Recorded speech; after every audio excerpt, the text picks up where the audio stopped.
সুপ্রিয় বন্ধুরা, আশা করি সকলেই ভালো আছেন। তো আজ আমরা বর্গের ইন ডিটেইলস সম্পর্কে জানব। তো প্রথমত জানবো আমরা বর্গ কেমন আকৃতির হয়, বর্গের সংজ্ঞা এবং এই বর্গ সংক্রান্ত সকল সূত্র সম্পর্কে আজ আমরা জানব। দেখুন, এই যে এখানে যে চিত্রটি রয়েছে, যে এই চিত্রে কিন্তু প্রত্যেকটি বাহুই সমান। দেখুন 5 সেন্টিমিটার 5 সেন্টিমিটার 5 সেন্টিমিটার 5 সেন্টিমিটার।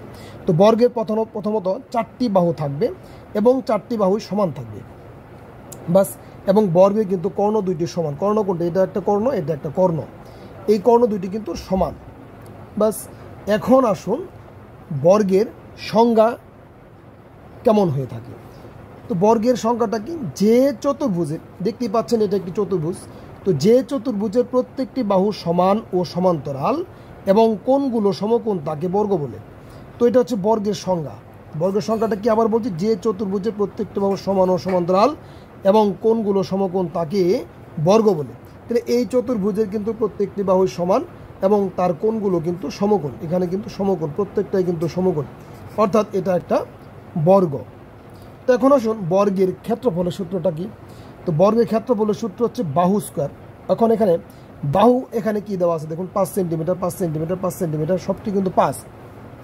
তো বাহু স্কোয়ার মানে কি? এখানে যে বাহুটি রয়েছে 5-5-এর উপরে স্কোয়ার দিয়ে দেবো, এটা হবে বর্গ একক। কী হবে? বর্গ একক বের হবে, কারণ ক্ষেত্রফল সবসময় কিন্তু বর্গ একক হয়। এখন এখানে যদি 5 সেন্টিমিটার যেহেতু আছে, তাহলে বর্গ সেন্টিমিটার হবে।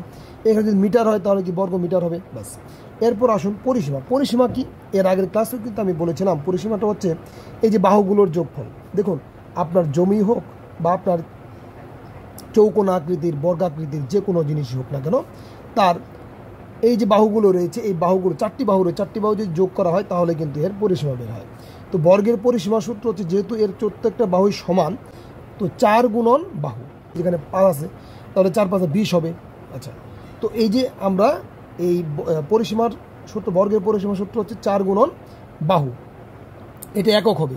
ক্ষেত্রফলের সময় আমরা বর্গ দিই, কিন্তু পরিসীমার সময় এটা কী হবে? একক হবে, অর্থাৎ সেন্টিমিটার থাকলে সেন্টিমিটার, মিটার থাকলে মিটার, বাস হয়ে গেল। এরপর আসুন কর্ণের দৈর্ঘ্য। তো এই যে বর্গাকৃতি, এই বর্গাকৃতি ক্ষেত্রের কর্ণের দৈর্ঘ্য কী হবে? কর্ণের দৈর্ঘ্য সূত্র হচ্ছে √2a। এটা হলো সূত্র। √2a মানে কি? এখানে √2 হচ্ছে সূত্রের √2 আর এ হচ্ছে এক বাহু। এখানে বাহু বলা যেতে পারে, এখানে আমরা এ এর বদলে আমরা বাহু দিতে পারি, বাহু দিতে পারি। তাহলে আমরা কি এটা হতে পারে?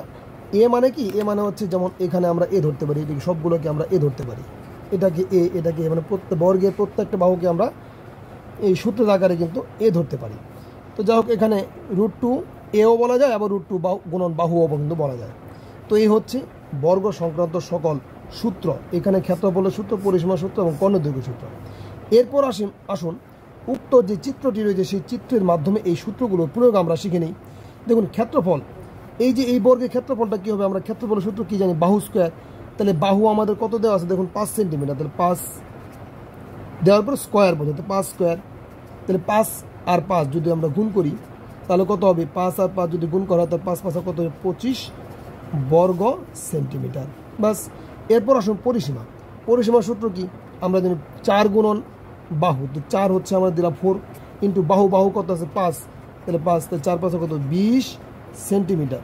এটা হচ্ছে আমাদের পরিসীমা, হয়ে গেল। এরপর আসুন বর্গের কর্ণের দৈর্ঘ্য সূত্র হচ্ছে √2 গুণন বাহু, অর্থাৎ √2a। তাহলে √2 ইন্টু এই বাহুর মান কত আছে আমাদের? দেখুন 5 সেন্টিমিটার, তাহলে 5, তাহলে সমান কত হবে? 5√2, এটা কিন্তু সেন্টিমিটার। এই হচ্ছে ইন ডিটেইলস। তে আজ আপনারা জানতে পারলেন বর্গের বেসিক, বর্গ সংক্রান্ত সকল যাবতীয় বিষয়গুলো কিন্তু এখানে উপস্থাপন করা হয়েছে। তো আশা করি ভিডিওটি আপনাদের ভালো লেগেছে। যদি ভিডিওটি আপনাদের উপকারে আসে বা ভালো লাগে, তাহলে লাইক, কমেন্ট, শেয়ার করতে পারেন। সকলকে অসংখ্য ধন্যবাদ, ভালো থাকবেন।